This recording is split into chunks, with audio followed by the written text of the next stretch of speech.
धर्म प्रचारक श्रीमान फैज खान साहब इस कार्यक्रम का शुभारंभ गौ माता के पूजन से कर रहे हैं।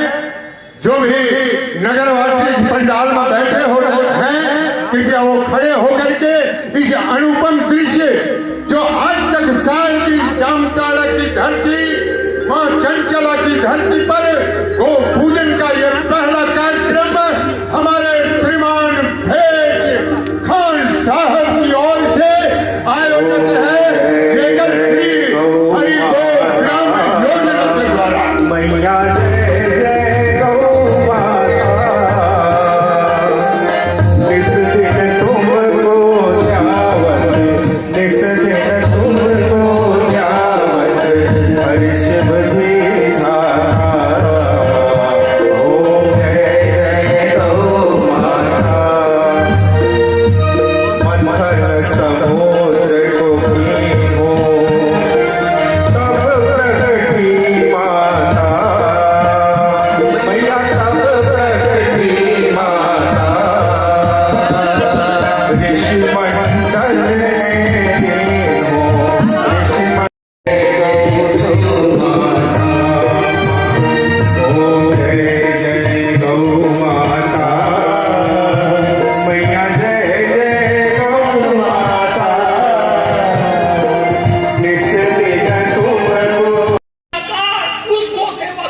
हमको भी मिलना चाहिए।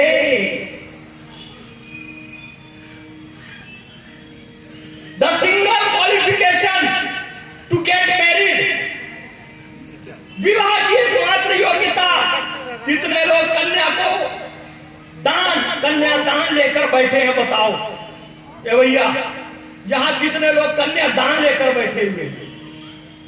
आप लिए हो कि नहीं लिए हो? लेके बैठे हो ना, कन्यादान लिए हो कि नहीं लिए हो? अरे जो लिए हैं बोलो। अब बूढ़े बाबा लोग सोच रहे हैं हम कैसे बोले, जब लिए थे तब तो कन्या ही थी ना, हाँ कि ना? लिया सिंगल क्वालिफिकेशन, एमए किया आपने, बीए किया, बीएड किया, सीए किया, सीएस किया। पंडित जी ने ये पूछा नहीं। पंडित जी ने क्या पूछा? कन्यादान चाहिए तो आपके क्वालिफिकेशन होना चाहिए। वो क्वालिफिकेशन बताओ, वो क्वालिफिकेशन आपके पास है तो ही कन्या का दान आपको मिल सकता है। तो कन्यादान के लिए क्या क्वालिफिकेशन पूछी गई? किम गोत्रम, तुम्हारा गोत्र क्या है बताओ। और गोत्र का अर्थ गो रक्षक होता है। गो यानी गाय, त्रा यानी त्राण करने वाला, परित्राण करने वाला, रक्षा करने वाला। तो महाराज जी ने भले कभी गाय पाली नहीं, भले कभी गाय रखी नहीं, भले गाय को रोटी नहीं खिलाई, तो कैसे बोले कि मेरा गोत्र, मैं गोरक्षक, कैसे बोले? तो क्या याद करते हैं? अपने कुल के ऋषि को याद करते हैं। भरद्वाज ऋषि, विश्वामित्र ऋषि, वशिष्ठ ऋषि, गर्ग ऋषि, गौतम ऋषि, शांडिल्य ऋषि। महाराज गर्ग गर्ग, गौतम गौतम, शांडिल्य शांडिल्य, भरद्वाज भरद्वाज।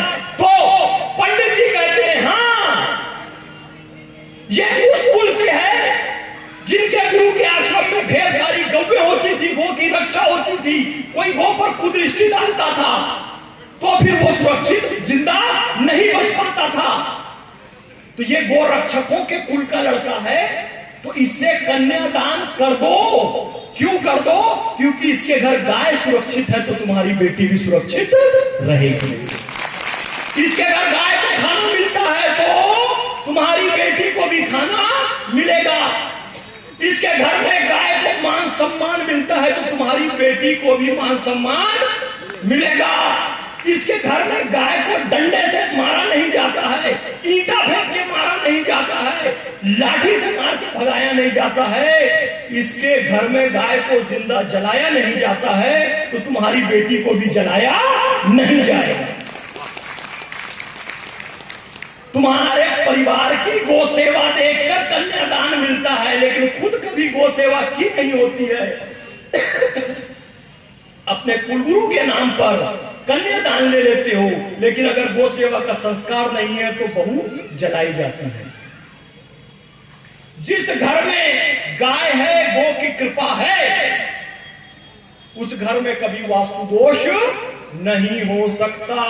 तो बोलो, गो मां ने हमको दिया कि नहीं दिया? ये तो गो कथा है तीन, पता नहीं संजय भैया 3 दिन की, और सब आयोजक लोग 3 दिन की गो कथा किए। खाली गोबर पे 9 दिन की कथा हो सकती है महाराज, खाली गोबर पे 9 दिन की कथा हो सकती है। अजय भाई जी, गो मां ने हमें ये सब कुछ दिया, और बदले में हमें उन्हें क्या दिया? वही डंडा दिया। हमने ईंट से मारा, पत्थर से मारा, पानी फेंक के भगाया। गो माता ने मांस केवल देना जानती है। गो माता ने क्या क्या नहीं दिया। ए मेरी माई, ये इस मां ने जन्म दिया हमको। आज सच बोलना, सच बोलना, भगवान को भोग लगा प्रसाद कितने लोगों ने खाया?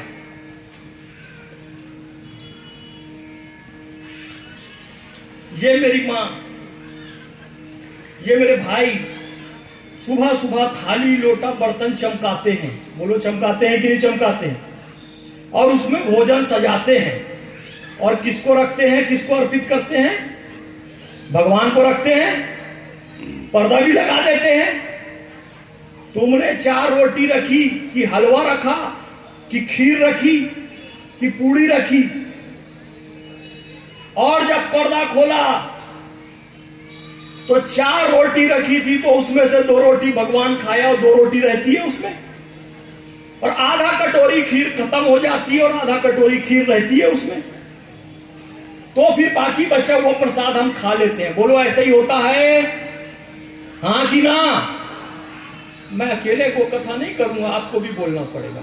4 रोटी और 1 कटोरी खीर रखते हैं, तो आधा कटोरी खीर भगवान खा लेता है और 2 रोटी भगवान खा लेता है, बाकी बची हुई हम प्रसाद के रूप में खाते हैं। ऐसे ही होता है? नहीं, नहीं, ऐसा नहीं होता है। बिकॉज क्यों? क्योंकि हमें पूर्ण आत्मविश्वास रहता है कि भगवान खाने वाला नहीं है। तो 1000 रुपए किलो की काजू कतली लाकर भगवान के सामने रखते हैं, केला लाकर रखते हैं, सेब लाकर रखते हैं, अंगूर लाकर रखते हैं, हलवा पूड़ी लाकर रखते हैं। हम कितने कभी वहां पर राज करती थी, 4-4 बेटों को बड़ा किया, पाला, लेकिन आज 4 बेटों में इतनी ताकत नहीं कि एक मां को घर में रख सके, उसको प्रसन्न रख सके। भीख मांग रही है सड़कों पर, पागल औरत ये जो है ना, लबों पे उसके कभी बद्दुआ नहीं होती। बस एक मां है जो मुझसे खफा नहीं होती। कश्ती मेरी जब भी सैलाब में होती है, दुआ करती हुई मां मेरे ख्वाब में होती है। वो कौन सी ऐसी चीज है जो यहां नहीं मिलती? सब कुछ मिल जाता है, बस मां नहीं मिलती। एक घटना मेरे प्रकाश में आई, मेरे ध्यान में आई, जब इलाहाबाद में भैया महाकुंभ हुआ, अजय भाई, तो एक घटना आई थी। 3 करोड़ लोग जमा हुए थे वहां। कितने? 3 करोड़। ऑस्ट्रेलिया की आबादी के बराबर हम लोग प्रयागराज में जमा हो जाते हैं महाकुंभ में। और वहां पर एक लड़का अपनी बूढ़ी मां को लेकर गया कि अब ये ना ठीक से काम कर पाती है, ना देख पाती है, ना बोल पाती है और ना सुन पाती है। कहे, मां चलो प्रयागराज चलो, महाकुंभ में चलो। मां भी बड़ा प्रसन्न हुई कि चलो बेटा तो कुंभ में लेकर जा रहा है, लेकिन उसकी नियत कुछ और थी। 3 करोड़ की भीड़ में ले गया, मां को एक जगह बैठाया, कहा मां तू यहीं बैठ, मैं तेरे लिए पानी लेकर आ रहा हूं। मां सोच रही है कि बेटा अब आएगा, बेटा तब आएगा, और चिंता में है कि 1 घंटा हो गया, 2 घंटा हो गया, बेटा आया क्यों नहीं। लेकिन बेटा आने वाला नहीं था, क्योंकि बेटे की नियत ही ये थी कि मां को उस कुंभ में छोड़ दे, वहीं उसको सदगति मिल जाए, वहीं मरखप जाए। पर मां को ऐसी जगह बेसहारा छोड़कर आ गया। मां को सदगति मिलेगी ये भी पक्का है, और तेरी औलादें भी तेरी दुर्गति करेंगी ये भी पक्का है।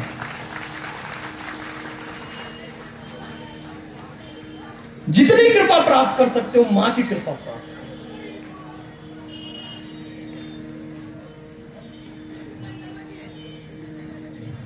अद्भुत है, अद्भुत महिमा है मां की। मां की अद्भुत महिमा है कि यहां भैया आप लोग बैठ जाओ ना, बैठ जाओ, क्या दिक्कत है? हम लोग को आदत पड़ गई है खड़े रहने की। बैठ जाओ, सीट मिल रही है तो बैठ जाओ, बैठ जाइए आप सब, खड़े मत रहिए। मैंने एक बात कही कि यदि गोबर पर कथा हो तो 9 दिन की कथा हो सकती है। कितने दिन की? 9 दिन की कथा हो सकती है सिर्फ गोबर पर। कहूं धेनु निज सृष्टि रचना, मेरो मलमल शोधक वरना, मल नहीं गोबर रच्यो पुरारी, सुनहि कहो निज